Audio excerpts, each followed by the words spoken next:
OMG, it's happening! Oh my god! You gotta wonder, will I disagree or concur? Because it's deep dive time! Let's go. Mike's on, hot takes ahead, big bombs, bigger brain threads. First play, are you all aboard? Welcome to the track record. Let's have some fun now.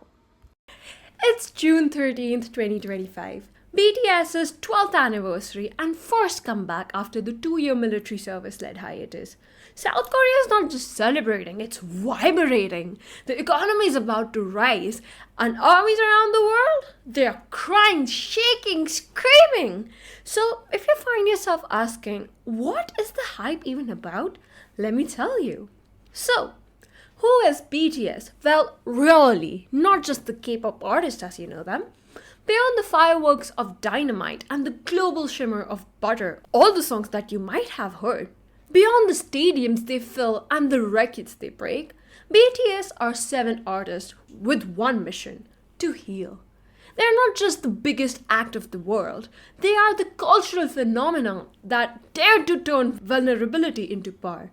That said, let's not get it twisted. They didn't set out to become the global icons. They started with a dream to make music that mattered. With their musical history rooted in hip-hop, at their core, BTS is about making people feel less alone. They talk about mental health. They talk about burnout. They talk about not knowing who you are, about questioning yourself, about hating what you see in the mirror. But they also talk about healing, self-love, and starting over. Not in a vague, you got this way, but in a way that feels real, lived in, and raw.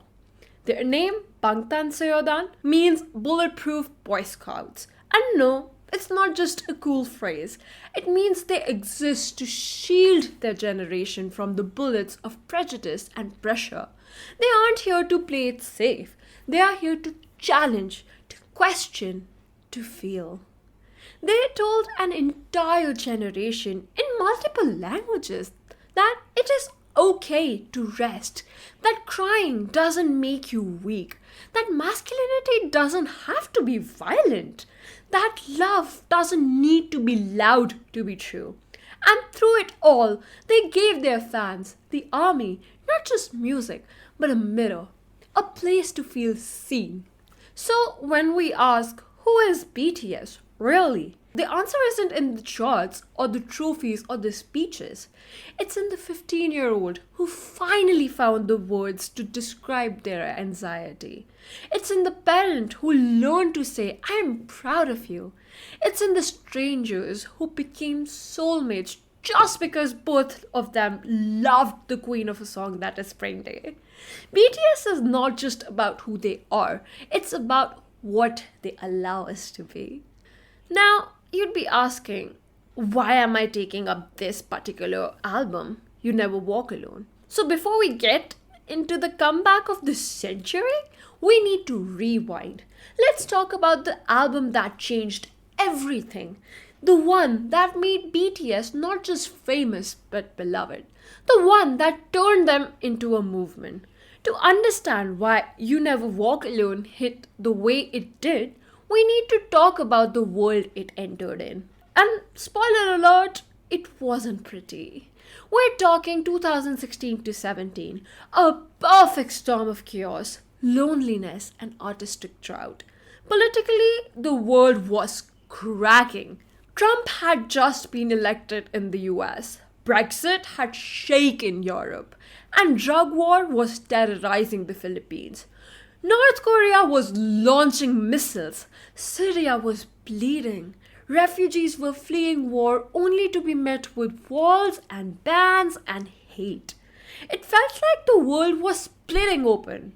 Culturally, the same story. Social media was turning into a lookbook of perfection, while in real life, anxiety and loneliness were quietly suffocating an entire generation. Mental health? Oh my god, it was still a taboo. Vulnerability? Still a liability. And if you were young, the pressure was relentless. Job markets shrinking, debt rising, rights under threat, and no one was listening. perhaps similar to what we have today. Focus on individualism eclipsed the need for community, and this is the time period where it started. Even in a pre-AI era, we lacked trust online. Insert Facebook Cambridge Analytica fiasco. Now enter the music scene. K-pop was escapist. Cute love songs, flawless visuals, synchronized dance breaks, but nothing real, nothing raw. And Western media, they weren't letting anyone in. It was gatekeeping 101. Non-English music was unmarkable. Asian artists were caricatures. And BTS? Just 7 kids from a tiny agency no one took seriously. We're in post-Gangnam Style era. Big Hit Entertainment wasn't a big 3 label. They had no industry clout. Their success was not just unlikely, it was impossible on paper. But BTS didn't care about the paper. After the success of the Most Beautiful Moment in Live series, BTS had every reason to play it safe. But instead, in this fractured, filter perfect, emotionally bankrupt world, they dropped Wings. Their second studio album, which is about temptation, guilt, mental collapse, and just months later, You Never Walk Alone. A repackage that took all the pain and turned it into a protest. And BTS handed their listeners not a distraction, but a mirror. I will never stop saying that because they didn't just reflect on the chaos, they rebelled against it and called you over to do the same. We're talking a pre-TikTok craze era.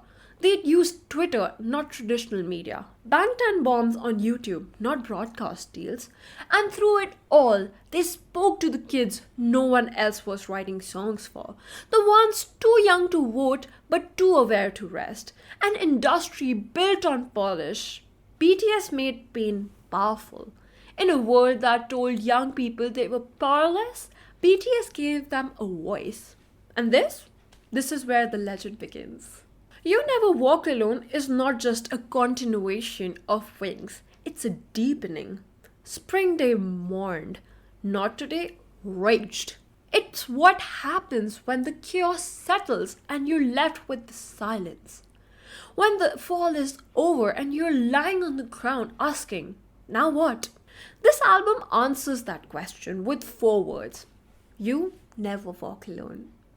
Thematically, this album is built on friendship as refuge. It doesn't suggest connection, it insists on it. It doesn't say find your strength, it says lean on mine. There's something profoundly radical in that, especially in a time when youth were being told to toughen up, numb it out, move on. BTS looked at that pressure and said, no, not everyone has to walk through fire alone. Not everyone should. Healing doesn't always look like transformation. Sometimes it just looks like being held. That's what the album gives. The emotional permission to rest, to grieve, to feel lost and still be loved. But it's not all soft sadness. Running alongside the warmth is unshakable thread of resilience. Not the rise and grind kind, but the kind born from community. It doesn't paint adversity as character building. It paints connection as life-saving. The message is not get through it alone and come out stronger, but get through it together and come out whole. This is also an album about youth, not an aesthetic, but as a state of becoming.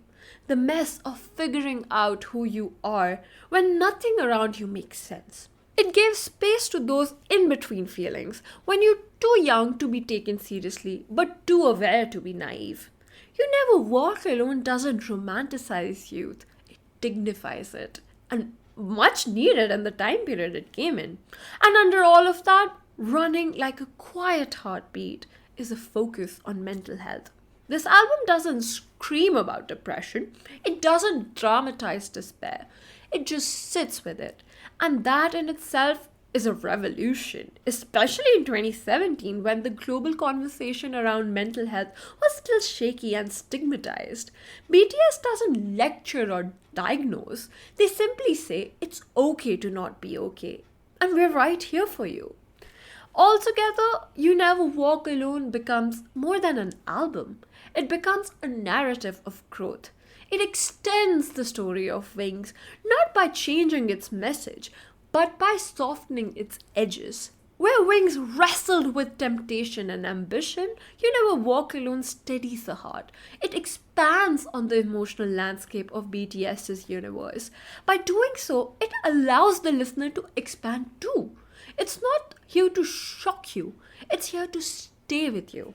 And in a world full of noise, that stillness, that warmth is exactly why this album matters. Now let's start with the track by track analysis. Track 1 Intro Boy Meets Evil. So let's talk about the invitation, because that's what it is. Boy Meets Evil isn't just a track, it's a warning. A red curtain lifting, and behind it, a boy toeing the edge of abyss. J-Hope opens the Wings era by introducing us to the temptation in its most seductive form, not as a monster, but as a feeling, a sweet one. His voice is urgent, desperate. The beat builds like a heartbeat speeding out of control, and suddenly we're inside the mind of someone who knows what he's doing is dangerous and wants it anyway.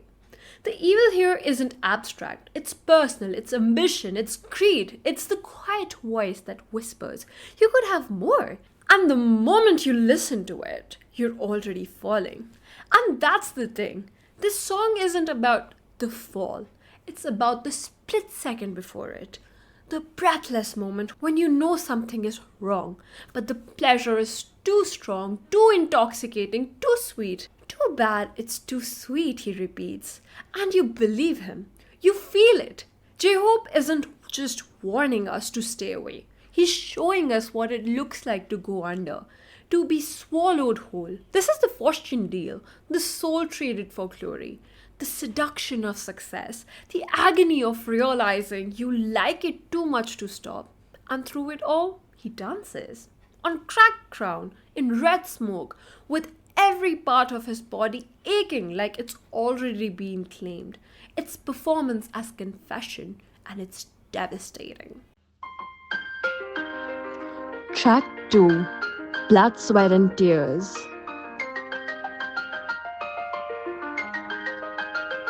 Money, money, money. Yeah. Let me put it this way. Blood, Sweat and Tears isn't just a song. It's a Phocian confession wrapped in velvet and dipped in temptation. This is BTS at their most decadent, most seductive, most uncomfortably self-aware at the same time. The title alone, a cultural translation.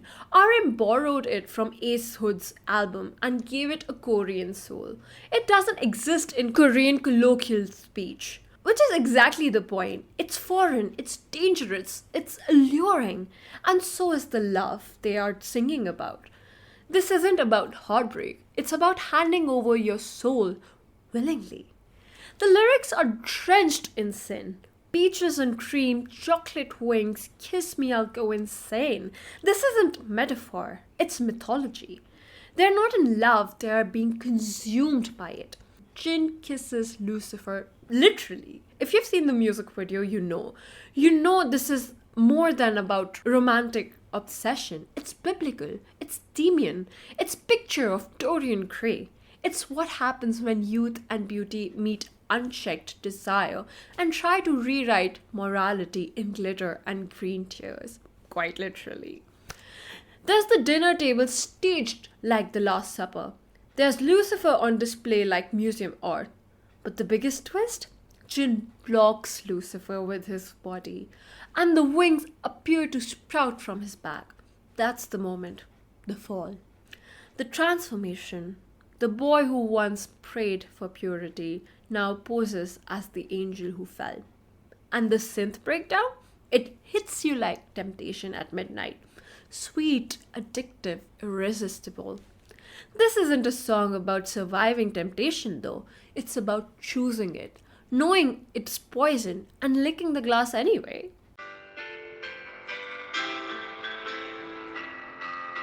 Track 3. Begin. Where boy meets evil throws us into temptation, begin pulls us back to something much gentler, but just as emotional. This is the soft reset, a breath, a 17-year-old boy stepping into a city he doesn't know, with nothing but a dream, and 6 strangers who will become his world. Jungkook sings about arriving in Seoul as a kid and leaving behind the version of himself that has no scent, no trace. And it's in these little details that the song hits you the hardest. He doesn't just talk about change, he talks about how it feels to be molded by love, how terrifying and beautiful it is to become yourself in the arms of others. The emotional weight here is so quiet you almost miss it. He's not dramatic. He's grateful. Because to Jungkook, growth didn't come from within. It came from his brothers who held him through it. The members who became his mirrors, his compass, his home. And it's not just thank you. It's I feel your pain. Your sadness hurts me more than mine. And that kind of emotional intimacy, that depth of loyalty, that's not just a maknae singing. That's a man who knows what it means to be seen and what it means to be loved enough to begin. This isn't just his origin story, it's his becoming. And the way he sings, You Make Me Begin, you feel it in your chest. Such a Gorgina song. Track 4. Lie.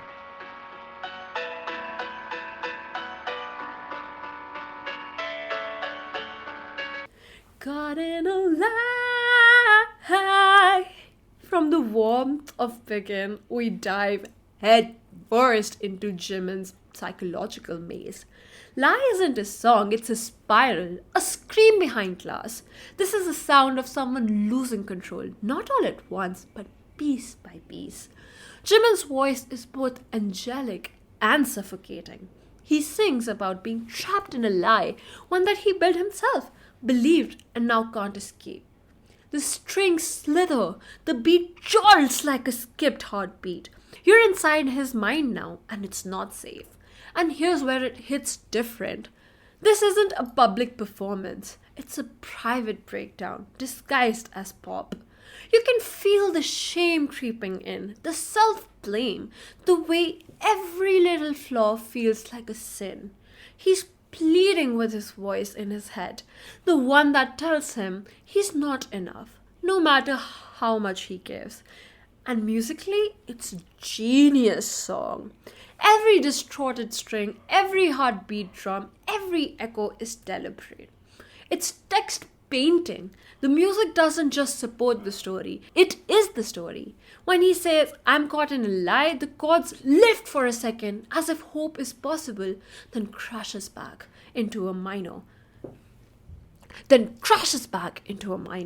Because that's how lies work. They seduce you with sweetness, then swallow you whole. This is the sound of depression wrapped in beauty. A song that doesn't beg to be understood, but desperately needs to be heard. Track 5. Stigma.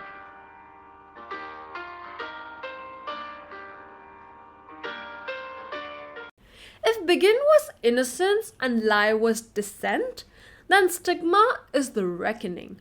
This is the song that doesn't scream guilt, it bleeds it. Taeyoung's voice, it moves like someone is holding back tears that they have been carrying for years. You can hear the weight in every falsetto, in every breath.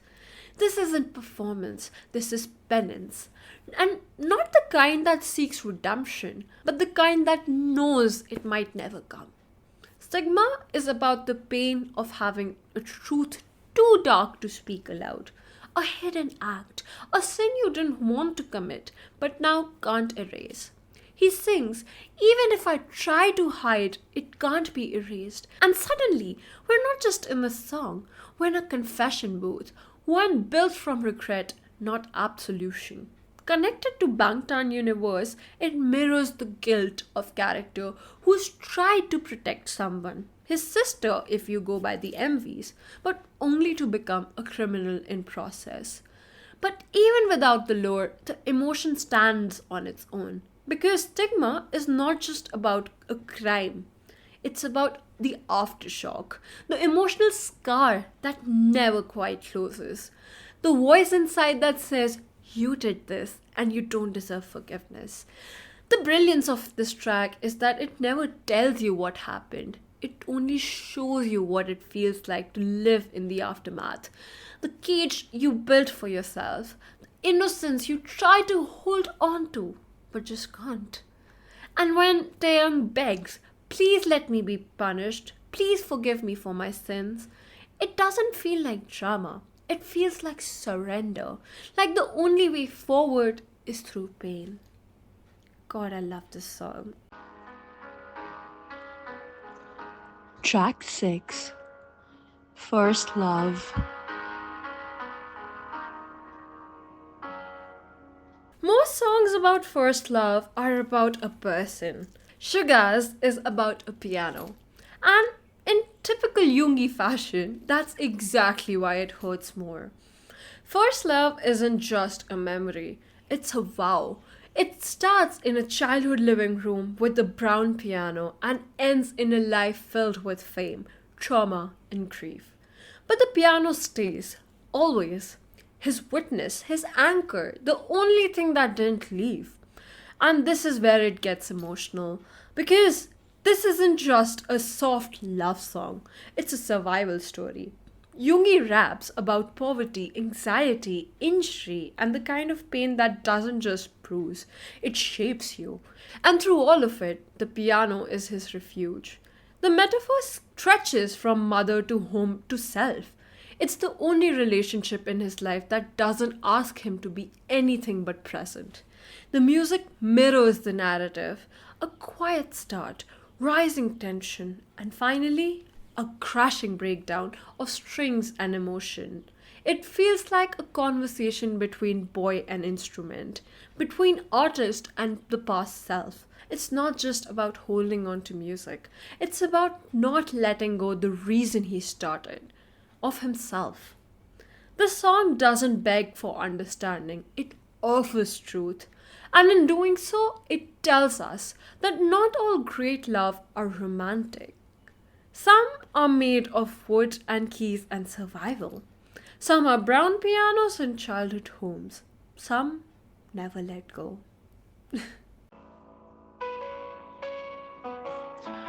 Track 7 Reflection.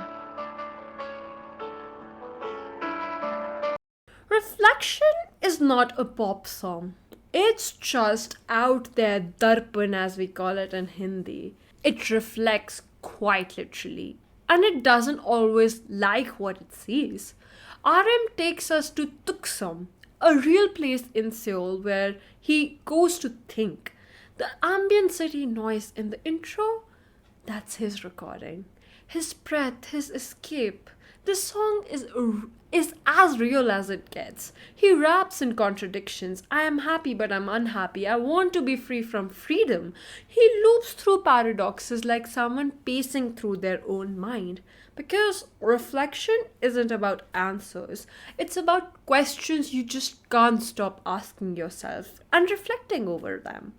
And this is where the song hits. It's about the pressure to be okay when you're not, to be a leader, a genius, a poet, when all you want to do is be yourself. RM doesn't perform confidence here, he performs searching. And there's a kind of beauty in that kind of honesty. He repeats one line over and over again, "I wish I could love myself." And there's no resolution to that. Just the ache of wanting. The song ends the way it begins, quietly and unresolved. Because self love, for some of us, isn't a journey with a clear destination. It's a place we circle again and again and again, hoping one day the mirror gets softer. And in that quiet loop, RM gives us the most intimate thing of all, his doubt, his hope, his reflection. Track 8 Mama.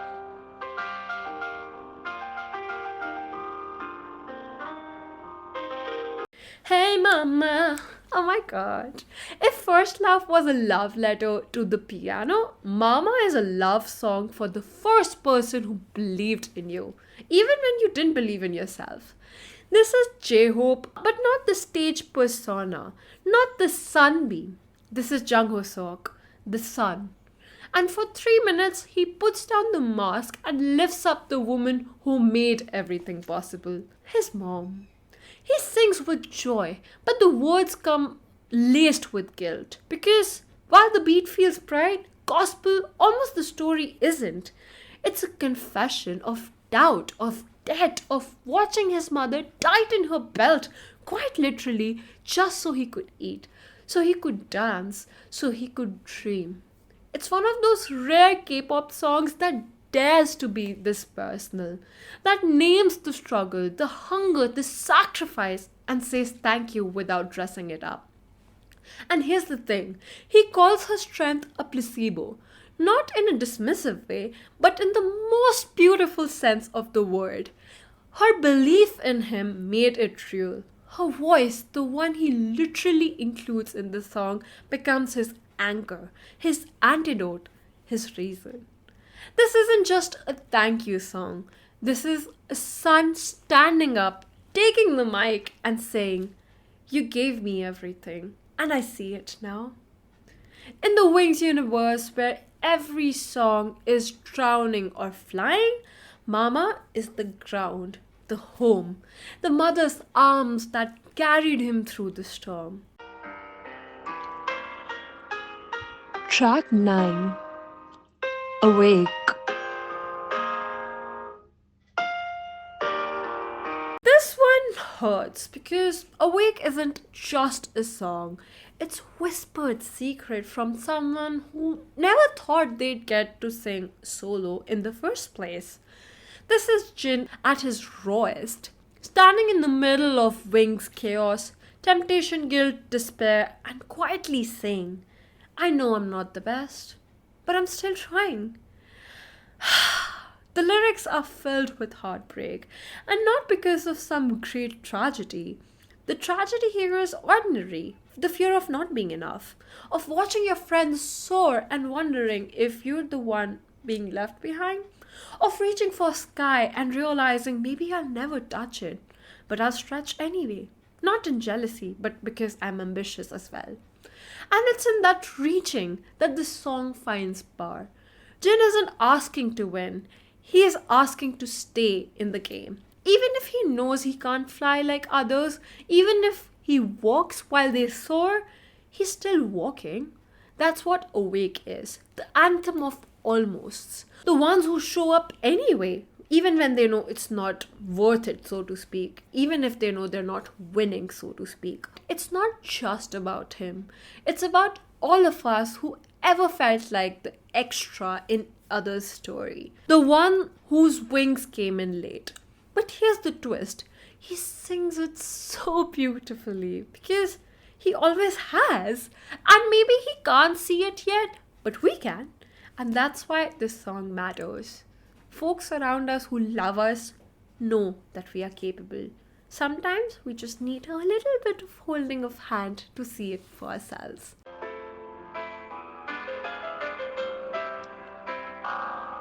Track 10. Lost. Lost is a lie in the best way possible because while the song is called Lost, it's actually about finding your way. This is the turning point of the album when confusion becomes compass. The vocal line joins forces not to declare triumph but to admit uncertainty. And in that admission, they find clarity.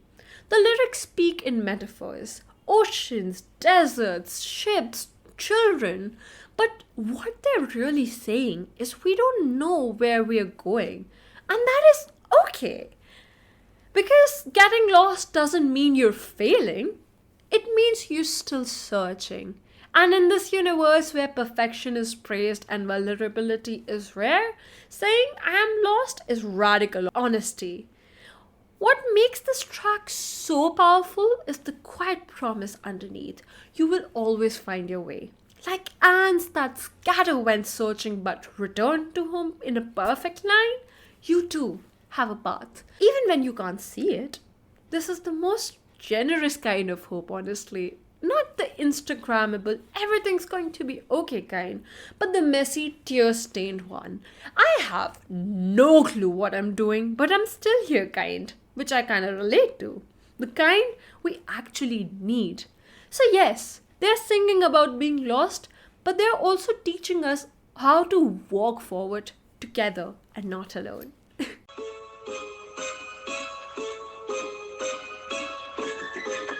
Track 11, Cypher 4. If Cypher 3 was rage and razor wire, then Cypher 4 is swagger soaked in sarcasm.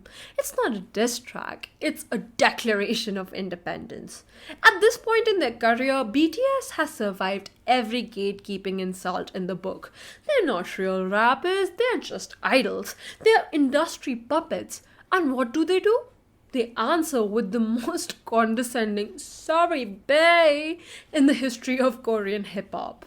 Yes, Korean hip hop. Namjoon kicks it off like he's in the courtroom cross-examining his haters, mocking every critique, his face, his flow, his diction, and swatting them away like flies. I love myself and you should love yourself. You can practically hear the smirk when he says that. But this isn't just a flex. This is a post-hurt clarity.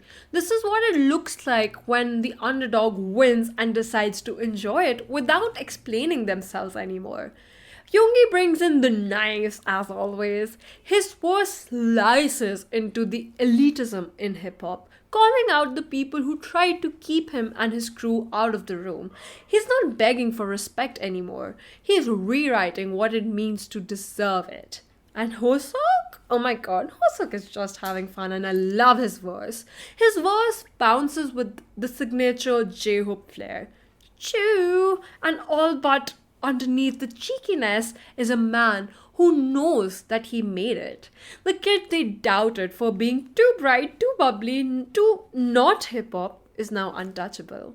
Cypher Part 4 doesn't need to scream to prove its point. It laughs because by now BTS had figured out the best revenge isn't rage, it's receipts. And this track is one long, glorious invoice.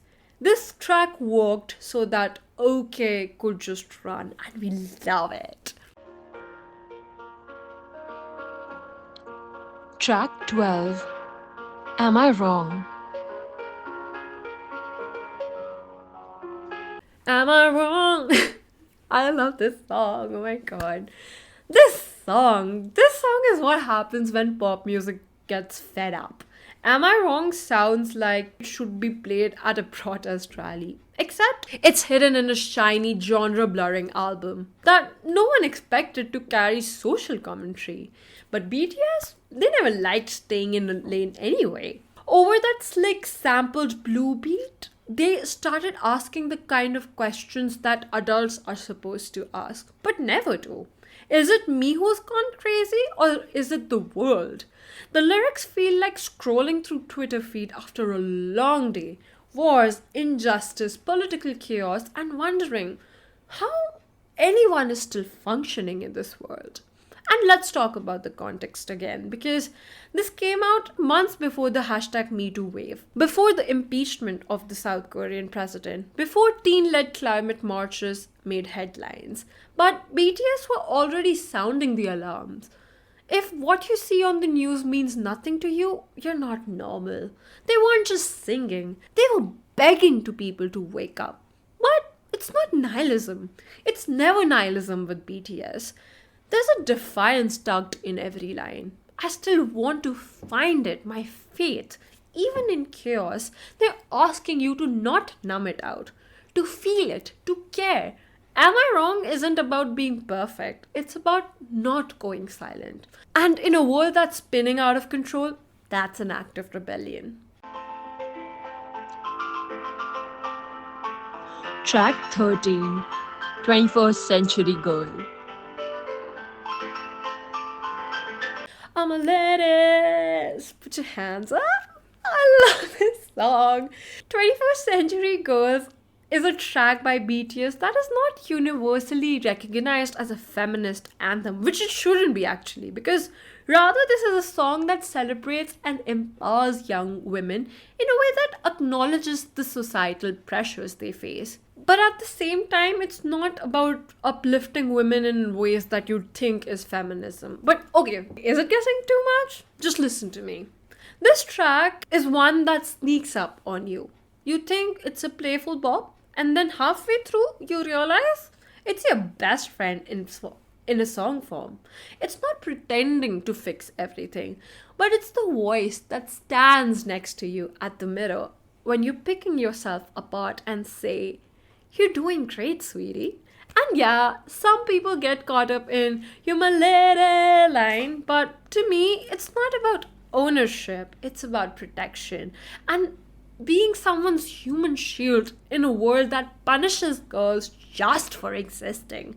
It reminds me of this one time when I was super young, and basically this one guy was creeping me out, and I flipped open my phone and told the man that, oh my god, I'm online with this one man, my boyfriend, and it was just a picture of Kim Taeyang.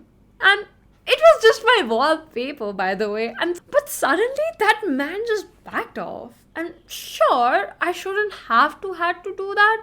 And it's sad that cishet men just see things like that and back off as if like, oh, not approachable property, so to speak. But BTS understood that kind of reality. That sometimes survival comes with stories like this. And "Tell Them You My Lady" isn't possessive, it's tactical. It's saying, I see the world you live in and I'll stand between it and you if I can. This isn't a lecture, it's not a dissertation. It's a pop song with glitters in its teeth and fists in the air. It's BTS telling you, don't change to be liked, don't shrink to be safe. You already shine just by being yourself.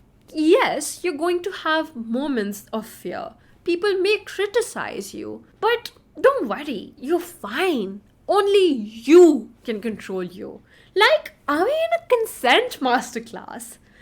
And honestly, sometimes that's the anthem we need the most. So sure, it's not the most feminist anthem out there, but this is why girly pops like them. They understand the world we live in and they sing for us. Track 14 Dil Set.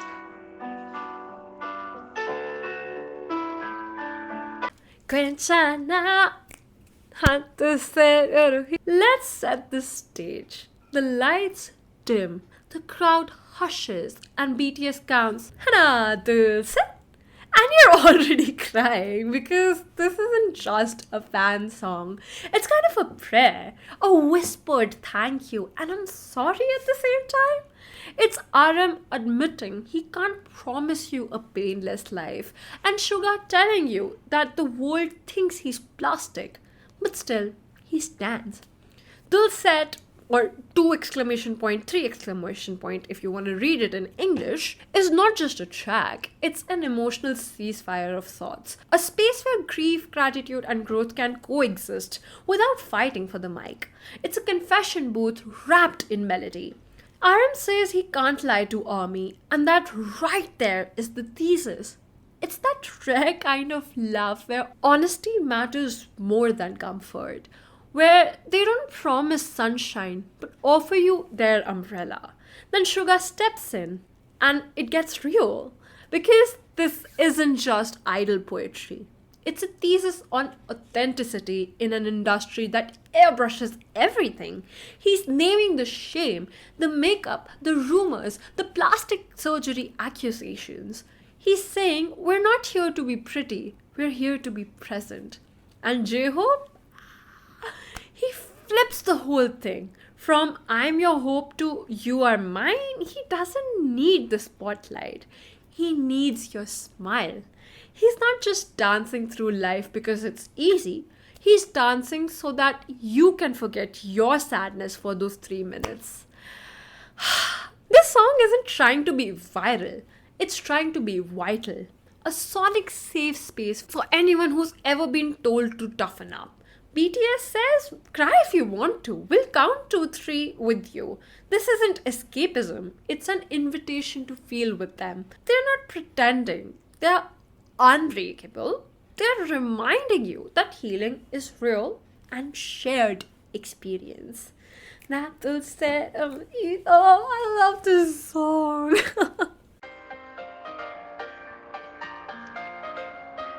Track 15. Not today. This isn't just a hype anthem, it's war drums for the emotionally exhausted. Not Today is BTS banging on the walls of system and screaming, you won't break us. Not yet, not now, not today.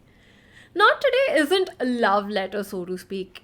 It's a call to arms. RM grabs the mic and yells, all the underdogs in the world, and you feel it in your chest. Every late night, every rejection, every time someone underestimated you, BTS lights it on fire. Not with pity, with power. They're not offering protection, they're offering revolution. The song is built like a protest, aggressive bass, explosive energy, lyrics that bleed defiance. It's not about being fearless, it's about being brave anyway, even when you're fearful. And here's where it gets smart, because BTS knows the metaphor. They are the that say, the crotets, the small birds basically, trying to keep up with the world built for golden spoons. They name the game, they name the prejudice, and they say, screw it, we'll build our own table. Sugar's verse hits like a final warning. You will die one day, but not today. That's not nihilism. That's fuel. It's reminding you that even if everything feels doomed, you have today. And today is enough to fight. And Jungkook, oh my god, he lifts it. We won't die. It's not today. He sings it like a promise carved into steel.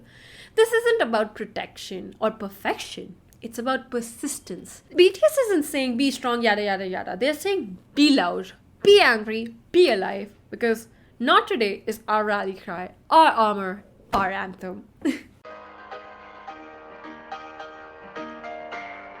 Track 16. Spring Day. Queen, spring day is here. You know, story time. I have been following BTS since 2015, end of 2015, early 2016. And I was not necessarily the biggest fan per se, because I have been the biggest Swiftie out there. But it was this song that just got me hooked forever. It was Blood, Sweat and Tears that got me just intrigued. But it was Queen Spring Day that just told me, yes, girl, it's worth staying for this act. And now here I am, almost a decade later, still talking about them, being excited that, oh my god, they're making a comeback. It's the power of Queen Spring Day. Spring Day. If Blood, Sweat and Tears is the indulgence, Spring Day is mourning in a snow globe. Let's be clear, Spring Day is the BTS song. Not their flashiest, not their loudest, but the one that cuts the deepest. It isn't a pop ballad. It's a whispered prayer folded into layers of frost. It opens like a memory you've tried to forget. I miss you, Bogoshipta. And suddenly you're there. Inside is the ache. Because this song isn't just a song about love, it's about absence. Someone is gone and the winter just won't end. The lyrics read like a grief diary. No season can last forever. The metaphor is deceptively gentle, but underneath it all, it's gutting. Because they're not talking about snow. They're talking about loss, death, disappearance. And the music video, oh my god, it's drenched in symbolism. Jungkook alone on a train, the snowpiercer kind, the one that never stops, just circles the cold. The abandoned shoes, the laundromat of lost time. And then the yellow ribbons help ARMY draw the allusion to the Seoul ferry tragedy. a national grief that never got closure. Did BTS confirm the connection? No, but they didn't deny it either. It is the beauty of this fandom that we can make connections to so many things and they just let us rock with it. It's just so beautiful that they can be political even without the intent of being political and still respect that. It's like the art holds the egg. Let the fans make meaning from it. Even Suga, in an interview, admitted the lyrics came from the loss of an old friend for him. So maybe this isn't just one metaphor, it could be many. The Seoul Ferry, a friend, a fan, a dream. The kind of loss you can't name without breaking down. And yet, there's spring. It promises no darkness, no season can last forever, they say. This grief with hope tucked inside. The kind that walks beside you, not behind. It doesn't fix the loss, but it waits with you until the thaw. Spring Day isn't a pop song, as I said. It's a monument, a cinematic letter to the ones we've lost, and the belief that maybe, just maybe, we'll see them again when the snow melts.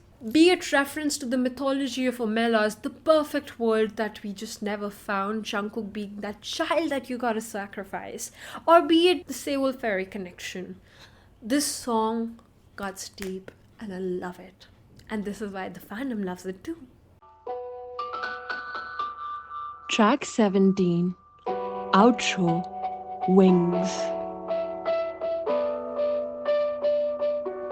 Now we pivot. After vulnerability and war comes the flight. Outro is BTS's thesis on transformation. This song isn't a climax, it's a takeoff. It begins like a memory. I remember my childhood, the innocence, the faith, that small feathers that would someday become wings.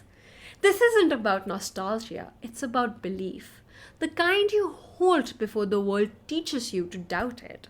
And then the confessions hit. I went on the road I was told not to. It's classic BTS theme, rebellion as self-discovery. This isn't a cautionary tale though. It's a celebration of every wrong turn that led to the right place eventually. The bridge? That's where the real magic happens. My back hurting is for my wings to come out. Pain becomes purpose. Struggle becomes fuel. This isn't delusion, it's destiny. We make it to be our destiny. And that chorus, it soars. Take me to the sky. I mean, I will not even try to sing it. But it's not about leaving reality. It's about realizing you were always meant to rise above it. This isn't a goodbye. It's a transformation montage. The kind you see in a film where the protagonist finally stops chasing approval and starts building their own runway. Wings are made to fly. And BTS is done asking for permission. They're not waiting to be given space. They're making it and then they're taking it. This song is a promise. Your scars? They're the birthplace of your wings. You are allowed to fly now because you never walk alone. I love this album. All in all, I wrote this episode for the 14-year-old Vash who fell in love with the K-pop boy group who spoke to her. Artists she was proud to be inspired by, even when there was so much ridicule around it. I'm a resident Swiftie, so being mocked for listening to pop music was nothing new. Just following things that girlies like, it was like regular Tuesday that I'm being mocked for that. But what made it all worth it was the community I found. And a reason to wake up and to be motivated and to do my best. This is my love letter to the project that made me a fan. Like any other army, I cannot contain my excitement for what's next. But I can never not acknowledge what You Never Walk Alone did for BTS as artists. And now it's out there in the world. From me, Vaishnavi, about her love for this album. Because this is where BTS started it all.